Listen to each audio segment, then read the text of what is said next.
All right, good morning and welcome to another fresh episode of Take a Knee with Captain Mike Wallace, and I'm Scott Tucker.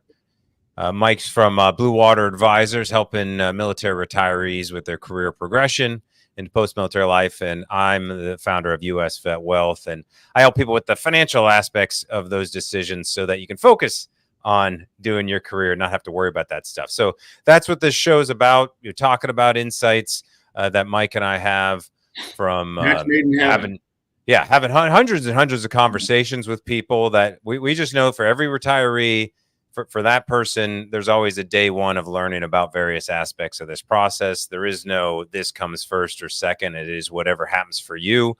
And so since we've had so many conversations with people about all those things, we think this show can be a place to help you get your frequently asked questions, your FAQs, but also maybe your should ask questions, SAQs that you don't know to ask yet. And so you can glean a little bit here and there. And if you'd like to have a conversation deeper with Mike or I, hit us up on LinkedIn. Or if you have something you'd like to share, maybe you've gone through a career progression yourself, you've got some insights, and you want to come on and share it with Mike and I live here on the show, would love to have you on. But in the meantime, do us a favor, hit the like button if you're catching this either live or on a recording, and subscribe to the channel Military Retirement Blueprint, where we're going to start loading all this content. Obviously, there's a lot of stuff on that channel already, and we'll integrate more of the career progression stuff as well. So, Mike just got back from travel. Fire them out, right? We got some questions last week or the week before, I should say. We didn't do it last week. Yeah, we didn't do. You were traveling last week, and so that be the topic of today's show. And really, I figure probably a lot of people you were chatting with on your travels, had some questions that came up or might have been top of mind. So I thought that's what we would, do today. Get your thoughts on, going. Well, we'll tell people what'd you do anyways. You went out to TailHook. Just kind of tell us your reasoning for heading on out there. And what's TailHook in general for us Army guys and people who might not be pilots? I know most people are pilots who probably tune in from your group, but what is TailHook? So it's the brotherhood, if you will, of naval aviation, right? I mean, TailHook, synonymous with aircraft that fly in the Navy, all have tail hooks, right? So when you land on the aircraft carrier, right, you're catching one of 3 or 4 arresting gear cables to come to a stop, right? And so it's the TailHook Navy, right? It's so that's kind of where that comes from. And over the years, it has really grown into a professional organization, right? Where leadership at all levels, right, throughout naval aviation come together. And it really is a great gathering, Scott.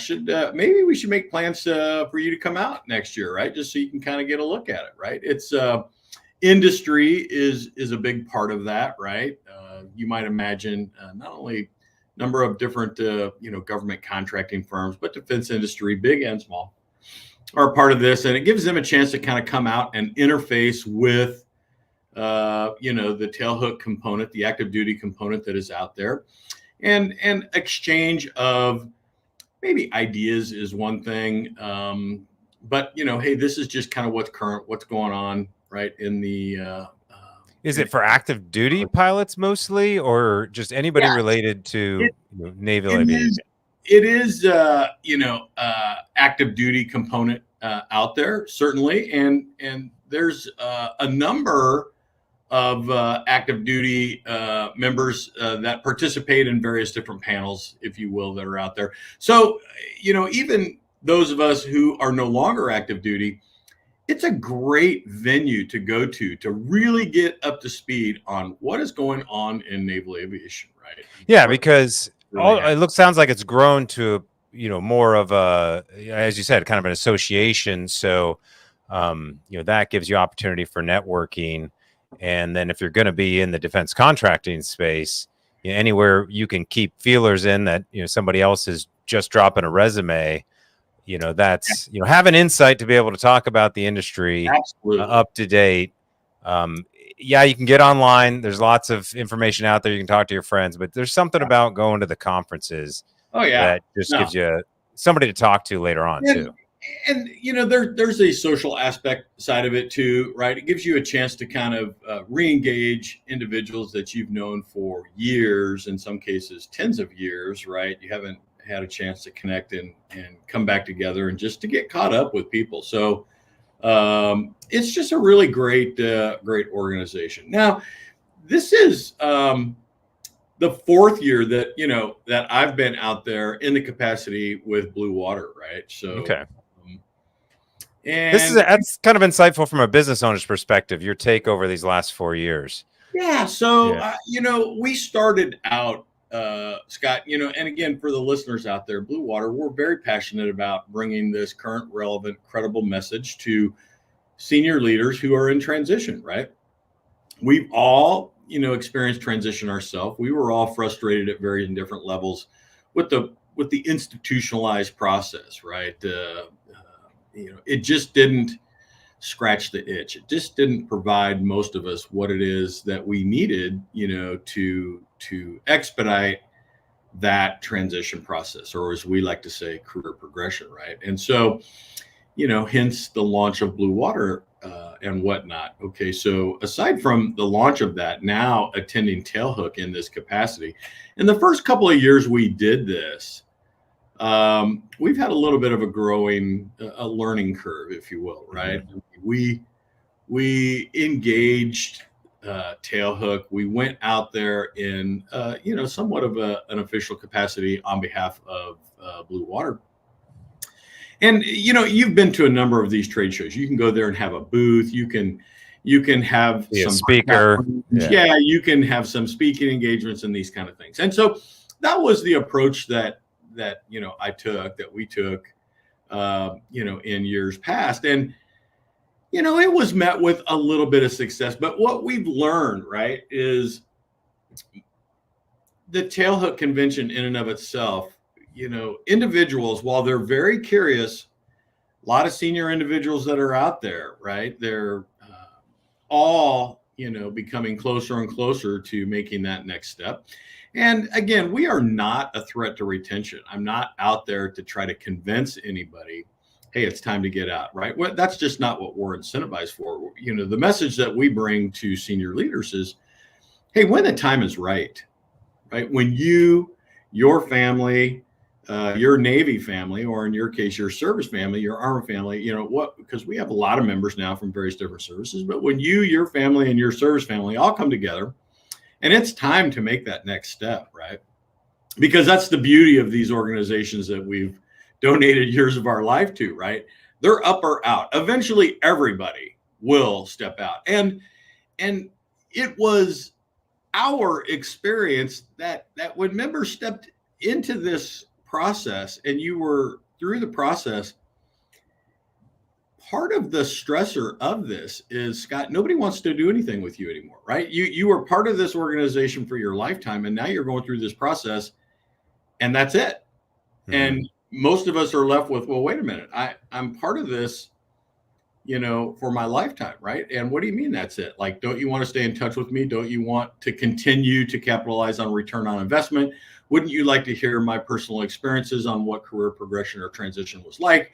Wouldn't you like to hear how I found success with it? How do I still interface with people? Like, that's the world we grew up in. And when you are thrust out of that, and it happens very quick, you may recall, right? Man, you are mainstream and in it. And now, thank you for coming. And that just doesn't compute for many of us. And the message that we want to bring is non-threatening. It's not a threat to retention. But hey, just recognize we are here for you when the time is right. Mm-hmm. You don't have to go through this alone. We are all here. And guess what? We are now hundreds and hundreds of senior leaders who all look just like you, who have found success, who are waiting to continue this camaraderie, right? This brotherhood, if you will. And that is what we are trying to preserve. For us, one of the big reasons of starting Blue Water, it was just, Scott, we were, how is it that you can spend your life devoted, right, to a service of a country or whatever, and literally in just a number of days, you're now done and nobody wants to stay connected. Like, we just struggle with that. And a large part of what Blue Water is, hey, we're going to continue to foster this relationship. This is an enduring relationship, right? And we mean that. That means we're happy to continue to be a part of your life forever. And the TailHook organization is an extension of that for us, right? We want to be a part of that. But while we were doing breakout rooms and approaches similar to that, what we found, after our second year, maybe slow learner, right? But after our second year, we said, while we're getting a little bit of a take rate and people want to have some conversations, there's not a lot of people that want to get together in a big, huge group, large number of individuals in that environment, if you will, and talk about career progression and transition. They're all thinking about it. They're all thinking about it. But to overtly get together in that environment and talk about it, there wasn't a lot of interest. Now, what we've morphed into our third year, and then again this year, is, we are just available. We walk around and we have conversations with people, right? And what we have found, in fact, I will tell you, I'm always careful to speak in absolutes, like always or never, right? But in this case, I'm very hard pressed. I'm going to tell you, everybody I spoke with at TailHook, leadership, middle of the road, even a lot of junior personnel, everybody had heard of what it is we're trying to build. So that was pretty powerful, right? Most are aware of our presence and what it is we're trying to build and the growing and scaling efforts.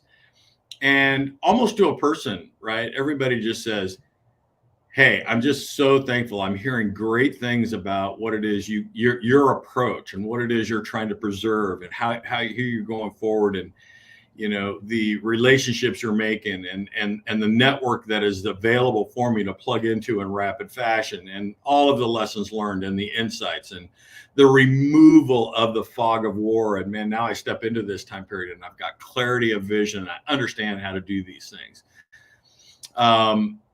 That was, very powerful, right? And so we did have a lot of conversations, and maybe somewhat ironically, like last year, we had conversations a lot with individuals, right? A lot of sidebar conversations that you might think. This year, we had a number of sidebar conversations, but we also had conversations with, companies, right? Companies were of what we're doing. And, they're like, hey, tell us a little bit more about your approach. What are you guys doing? Hey, we see you have some corporate partners. Is that open to everybody? Right. And so companies are now starting to have these engagements with this, which I thought was very, very interesting. One of the bigger engagements, in fact, kudos to Steve Weeman, he was out there in a capacity with Booze, but also, sharing the wealth and insights on Blue Water. Jen Kiggins was in place. Right. And so, getting some, governmental leadership engagement who is now aware of what we're doing here in the Blue Water front and trying to improve that legacy institutionalized, old term transition process, our term career progression, and how we're approaching this. And so she was very interested in that as well too. And I am hopeful that we'll have an opportunity for a follow-on engagement with her, right? As we that's someone running for Congress.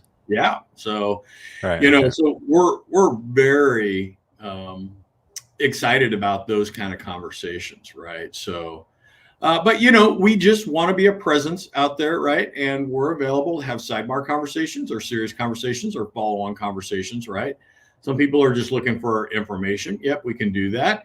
Just want to reinforce to everybody, hey, we're here, right? And we're not going away. And oh, by the way, not trying to talk you into or accelerate any decision that you're having. In fact, if you enter into these discussions, we're going to tell you, hey, it's not my decision to make. I'm not going to go there and have that conversation with you. The only thing I reinforce to individuals out there is once you do make that decision, okay, we are here and we are trusted and a current and a relevant and a credible source for you to plug into and in rapid fashion get up to speed very, very quickly, right? And that's what we bring to the table, and we're excited to continue to build that. So we enjoyed it. It was a good trip, Scott. I mean, it's a little bit planes, trains, and automobiles. Happy to say, right, we didn't have any nightmare travel stories, but it's always a roll of the dice these days when you kind of jump into the airways, right? But I find Reno an odd location for a naval aviation conference, but maybe there's something more to it than that. So is there an air station there? Yeah, well, most listeners realize, right? But Fallon, Nevada, right? Fallon is, oh my gosh, I don't know, what is it? 70, 80 miles, away outside of Reno. And you're sitting here thinking, Mike, 80 miles outside of Reno, there's nothing but desert. And I would say, you're absolutely right. Right? It's just nothing but desert, right? But yes, there is a naval air station out there. And that is, the Naval Fighter Weapons School, Top Gun and Strike and all these organizations over the years have landed and found a permanent home there at Fallon, Nevada. And that's where the Navy and naval aviation rotates in and out of Fallon as we do all of our training, our advanced level tactics and training there, right? Before we will deploy on the carrier and go forward, right? You're doing all your training there. And so a large part of it, I would say. So, no, interesting. Yeah. So, it kind of, when you look at it through that lens, naval aviation all go through Fallon, and it just was like, okay, Reno's not far. And, it's been there a number of years. What I would say is this year was the first year the TailHook Association, we landed at a new venue. We were previously in years prior at the Nugget Casino. And this year we're at the GSR, the Grand Sierra Resort, and there in Reno. And I think overwhelmingly from individuals that we were chatting with there, everybody agreed that it's a newer facility. It's vibrant. The facilities are a lot better. I think, there were certainly some lessons learned, I think, from the TailHook organization, but man, they just hit a home run there. I mean, it was just a great venue, great location. So I'm sure next year will be even better, right? They'll continue to improve on their process. Right? So. Yeah, no, it's good. I mean, that one, you're kind of being a tip of a spear for people, when it comes to networking, like, hey, you've been out there for a number of years, you can give people a heads up if they should go. But also already having those connections, and very cool to hear that the companies are getting. So are people mostly word of mouth or from your LinkedIn posting, or a combination? What do you think the kind of more awareness is coming from? Yeah, I think a lot of the interest and the slow, steady growth we're seeing is member to member, right? Current member to future member, if you will, word of mouth, right? I mean, individuals that come through, find success with us, individuals that are stepping into that phase of their military career where they're, legacy term transition, right? Career progression. They're talking to other individuals who are approaching that time in their life also, right? And so it kind of makes sense that, if you've got a cadre of individuals that find success with Blue Water and have been turned on to it, they in turn, are just going to, tell, their friends who are out there going through it, they're saying, hey, look, this Blue Water, engagement is legit. You got to make some time to go through this. It's a great network to be a part of, right? And that truly is what we're continuing to grow, build, and scale, as you know, right? I mean, Scott, it's the network is so important, right? But here's the thing, most of us are so dedicated, we're A-type personalities, and when it comes to ourselves, what do? We put ourselves last, right? I am going to just stay engaged with my, service commitments and whatever organization I'm with, because man, that's been our life. That's what we do. And we put ourselves last until the clock keeps running. The process says you hit this amount of time this year or whatever, you are out, right? And you get processed out. And now the cold realization for many individuals are like, oh my God, like I'm 3 weeks away and what? And it just is this a little bit of panic, right? That they just haven't done anything. And we're here, right? I get it. You want to pursue, you and I have had this conversation, right? I mean, individuals come out, they're all over the map. You want to go to Boeing, you want to go to Northrop Grumman, Lockheed Martin, you want to go to, I don't know, Adobe, Centera Medical, Johnson & Johnson, like, Microsoft, right? Whatever, you fill in the blank. We know in most instances that individuals put themselves last. And what does that really mean? That means they don't have the time to invest in their career progression. They haven't networked appropriately. They haven't stepped in to understand the lay of the land, right? The approach, how to find success in these pursuits. And part of what Blue Water is, like, we know that. We live that. We put ourselves last also. So what was missing? That's a big part of what we're trying to build here at Blue Water. I know you don't have a network. You want to go to Microsoft, or it's always been your dream to kind of go and do something like that. I know you are not networked, appropriately to make that happen in rapid fashion, right? Mm. Well, that's okay. Come to us. We very quickly earn trust together because we come from similar backgrounds. You're now founded in the message, and then we're going to plug you into the network of other Blue Water members who, guess what? They look just like you. And you are going to find success, right? As we connect you, they're going to now be, that was our network. Guess what? It's now your network too, right? And you're going to go out there and you're going to find success with that. What's the vibe at TailHook? Are people looking to network, or is that kind of an afterthought? It's really interesting. I think the individuals that are out there that are still, and we had a term, I'm sure the Navy had a term too, but I would say, or the Army had a term, but in the Navy we call it, you're still due course, right? You're still tracking, right? You still have upward mobility. Those individuals are focused on their warfighting, their military, career, and good on them, right? Just like we all did. We all did this, but as well as I do, in these military organizations, right? They're all up or out eventually, right? Eventually, everybody, ceases, to have that upward mobility, right? For whatever the reason, right? You make a decision, your family decides it's out, or the organization that you've devoted your life to says, hey, you know what, Scott, we appreciate everything you've done. It's time for you to go. Thanks for coming, right? I mean, the organizations get a vote too, right? I mean, whether it's the clock, time, there is no more rank for you to make, whatever the reason, right? Hey, thanks for coming, right? And so, but individuals that are focused there, man, it's a great professional venue, and they're engaged. The individuals that are stepping into, hey, I know in about 12 months, I'm going to be tracking this exit strategy. And those individuals will come to TailHook because it's a great brotherhood. It's a great thing to be a part, and it's what we feel comfortable in, right? This is who we are. And you're going to go and have conversations with, a lot of the times, the government contractors that are there, the defense industry players that are there. And you're going to, for those that are interested in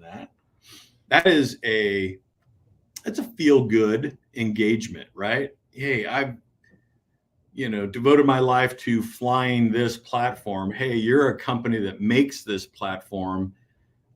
Is there a place for me in this organization, right? It's a comfortable segue. And again, I love that members pursue those kind of things. What we try to open members' eyes to here at Blue Water is your skill sets are valued outside of defense industry, outside of government contracting. You want to go to corporate America, like, listen, you want to pursue private equity, venture capital options, nonprofits, startups, whatever it happens to be, you bring a valued skill set. But I think you get it, right? Most members after 20, 25, 30 years, right? The comfort factor by going to TailHook, and now I want to talk to some of my previous buds who now work at these companies, right? That is initially, I think, some of the conversations that guys will have. Hey, you work at company X, Y, or Z. I did what you did, active duty. How did you get a job at company X, Y, Z, right? Mm-hmm. You know, the challenge comes, I think, not only in that regard that typically one or two data points on a network aren't going to be wide and deep enough to turn the wheel in many instances.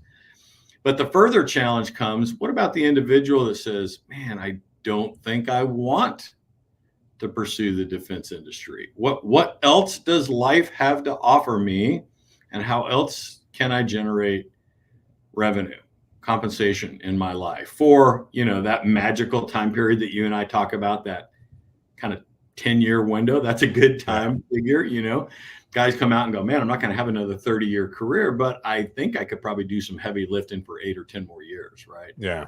By design. And your message segues and lines up very, very well with building the war chest and how to do that in and amongst what we bring here at Blue Water as well, too. That's that magical sweet spot. What are you going to do for this period of time, right? And that doesn't mean, for the listener, that doesn't mean you can't work longer than that if you wanted to. But, I think most look at that window as, okay, I'm going to maximize my earning potential in this window. And then, after that, I'm going to kind of pick and choose and do the things I want to do. Not all, but right. You have some of those options. You get what I'm trying to say. Yeah. Let me share kind of the lesson I'm taking from the TailHook experience and how this can be relevant for a military retiree to go to TailHook or another very military centric, not necessarily considered a job, You see, I got my TailHook shirt on here too, right? Oh, very nice. Very nice. Yeah. Representing. TailHook there. Yeah. So. But it's not like they're necessarily hiring managers at booths per se. You don't bring your resume to TailHook, but you can bring yourself to a more friendly environment where you can start to get your feet wet in what it's like to network. But if we're talking about those next 10 years, what we're really talking about is replacing income, replacing our job with a meaningful source of income for a period of time. Yes. 10 years is really the goal, for a lot of people. When I think at least the war chest strategy is like, how do I increase those sources of income? Sure, I can get promoted more, but maybe we go to, after we get our feet wet in a TailHook type event, now we're looking for non-military related events. Maybe they're still industry, or maybe they're more entrepreneurial, but combining those skill sets, because I think the individual retiree, you are now an automatic entrepreneur. You are trying to get a client. It might be one client, a corporation, or it might, eventually be more sources. But it's, it's the curiosity of learning what's out there. And at these conferences, I think you can start those conversations. You just start to really quickly in person, get a lot of ideas and have conversations with people and get their feedback on how their experiences went. What I would say is one of the mistakes I used to make at conferences is assuming I should do whatever they say they did, and just follow everybody, hook, line, sinker. It's like, no. There's no advice, at some point, you've just got to glean and develop your own thing. But no, I think that's still valuable, right? It's still, I think it's still beneficial hearing yet again one more version of how somebody else found success as they navigated this space. And I do think, if nothing else, that is reassuring to members to hear that. It just still amazes me. And again, maybe amazes is not the right way to phrase this. I think back on my own career progression, Scott, and we remember what it felt like. We're going, oh my gosh, like, how am I ever going to find a job? Like, this is crazy. I don't know anything about the corporate world, and man, how am I going to translate this and everything? And it's like, I can't imagine anybody, paying me a paycheck to do anything. And there is a serious amount of anxiety, right, that goes along with this. This is, no kidding, a stressful time. And, because for so many of us, our identity is wrapped up in what? what we did. We are known by a uniform and a rank, and you walk into the room and you may not know anybody, but they can just look over at you and they instantaneously have, an idea of who you are based on, right, all of this uniform and what you do and all of these kind of things, right? And you are stepping into a world where for most of us that now is no longer the case, right? I mean, you don't, who knows you don't bring any accolades to the table. And then not typically, but often members get caught up into trying to share with people in this corporate environment. Yeah, but I was this and I did these things and everything. And it becomes more anxiety because perhaps the individuals that you're sharing with aren't overly interested, right? Or they can't relate. Yeah. They just don't understand. And now you're more anxious because they don't get it. And you're trying to say, look, I have value, I have worth in my old language, right? And that is where the anxiety comes. But as well as I do, right? Why I think there's value in going to things like TailHook so individuals can see individuals that they knew who are now in the defense industry or government contracting world. But what I would just try to reinforce to all of our members, and I do regularly, is I'm saying, hey, look, we know you're so valuable in so many other capacities that are out there. And don't misread me. I'm not trying to talk anybody out of government contracting or defense. I think those are great opportunities. But if it has been your lifelong dream to try something else, let me tell you, there's opportunity for you to do that. Right? Well, cool, Mike. Yeah, it's good. No. You've just got back last night from a long, long we survived. Trip, we survived. But you're back in the office. But we'll let you. I know you got a lot to catch up on, so we can, wrap it up there. Just real quick, right? So we're going to do a quick turn, right? We are about is it a week and a half? So we've got the rest of this week and next week, and then that following week, right? We're headed up to Annapolis, right? So we're going to be up there, and I know hopefully your schedule still allows you to come up and spend some time with us there at the social, and then the follow-on day for some one-on-ones. So we're excited to kind of make that happen for the Naval Academy Alumni Association up there. And we're so excited. That's going to be a great event up there. And then going into 2025, we would love to repeat that again next year, at least once. Wouldn't it be neat if we could do one in the spring and one in the fall? So we'd be really excited to kind of try that out. We're having some other conversations about our 2025 schedule too, Scott. I think the end of first quarter next year, which that sounds like a long way away, but dude, we're really talking about 6 months where we're going to be pursuing Seattle, Washington. We think that that's going to now come online. We've got a lot of members that have asked when we were going to be up in those neck of the woods, and we think we may have a game plan to kind of get us out there for a cohort, probably in the March timeframe, right? So we're excited to kind of do that. We're already starting to look at 2025 schedule, because really our 2024 schedule between now and the end of the year is completely full. I think we have 2 open seats still remaining, or maybe 1. I got to look back at the website. That 30 October, which is up in Washington, D.C. But beyond that, everything is full up. So the year is just about closed out, right? And so we got to get busy and start opening up scheduled events for 2025. So excited to do that. Good. So that's kind of where we're at. So what's going on in your world? Any updates? No. One, going with you up to Annapolis. Looking forward to that for sure. And then for people looking for a conference, we do have the All Academy Global Summit, something like that. And it's meant for Academy grads, but anybody can go. Academy Global Entrepreneur Summit, right? Yeah. So it's an entrepreneurial focused summit, but I will say, from having been to these in the past, it's just a lot of people there looking to schmooze around and chat with people, so you can quickly get to know a lot of people. It's gonna be good. And that's going to be in I think Fairfax, Virginia, or Falls Church, somewhere up there. What are we headed up there?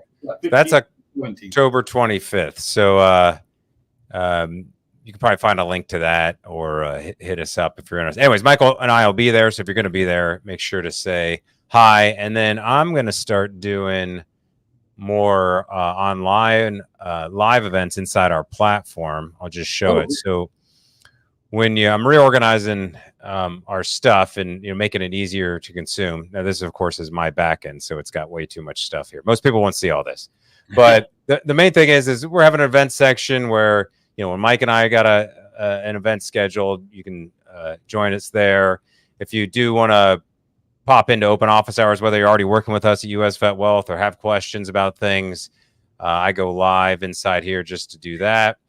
And then I'm going to start doing kind of a weekly just training on the various financial tools and products and SPP decisions and thrift savings plan, just the frequently asked questions we hear over and over again. And as people are learning about our solutions, of course, hey, this is new stuff. I haven't heard about this before, kind of like when it comes to networking the first time. Yeah, absolutely. And so want to get back into doing basically the fundamentals and build up from there. So that's the one we're doing next Tuesday after the Memorial Day weekend, getting into one of our cool core tools, the Index Universal Life, as part of the SPP replacement strategy. Like it. So that's what as I've been finalizing. I mean, it's been years, trying to learn how to do websites and, what's the best way to communicate with people and share information. I don't do the in-person stuff like you do so well. So I've leaned on the internet, but not necessarily good at it. I've been just trying to figure it out as we go. But we put a lot of content out there for free. Let people educate themselves at their own speed. And then when they do have questions or if they want to work with us, they can hit us up. Absolutely. And that way we let everybody move through at their own pace. Hey, if you need to find a job or whatever, but when it does come to the SPP decision, you do need to do that sooner than later, just because of the timing of when you have to make the decision. And unfortunately, when it comes to things like life insurance, it's not open in a bank account. It's not overnight. There's a lot of back and forth. It's more like trying to buy your first VA loan mortgage. A lot of, everything's gonna be a little bit different every time. Got to shop, see what neighborhood you want to live in. Do you like the realtor? What fees? I wasn't expecting this, but so anyways, that's what we do, and looking forward to kind of sharing more resources on how to educate yourself on. It's gonna be good. We're in. Can you believe it, man? We're on the back half of summer already, right? And the scary things are moving too fast, and we got 2 months before things get interesting, I think, in the economy and stuff. But there you go. Well, it's all crossed. Good. And man, we appreciate the alignment with you and Jen, right? And so yes, sir. We're excited to continue to move forward. So it's going to be good. No, thank you. We've learned a lot from this relationship, and I think we're creating better resources for the right people versus trying to be all things to all veterans. There's plenty of other resources out there for people who aren't a good fit for our services, and we get that. But we found that people that come to us, when I'm talking to us, I mean Blue Water and US VetWealth, tends to be they're part of a small percentage of the population of military that for whatever reason the general guidance just doesn't fit their situation. It doesn't work. And that's okay. You don't have to go with the cookie cutter approach if it doesn't feel right for you and you want to privatize, customize, tailor your career progression and what are you doing with your money. That's the whole idea with what we're doing here. Good lash up, that's for sure. Cool. All right, everybody. We will I don't think we're traveling next week. We're going to Annapolis the week after next, right? Yeah, we're 2 weeks. 2 weeks. 2 weeks. Okay, cool. All right, so we'll be live again next week, and that's all for now. Talk to everybody then. See you then. Take care.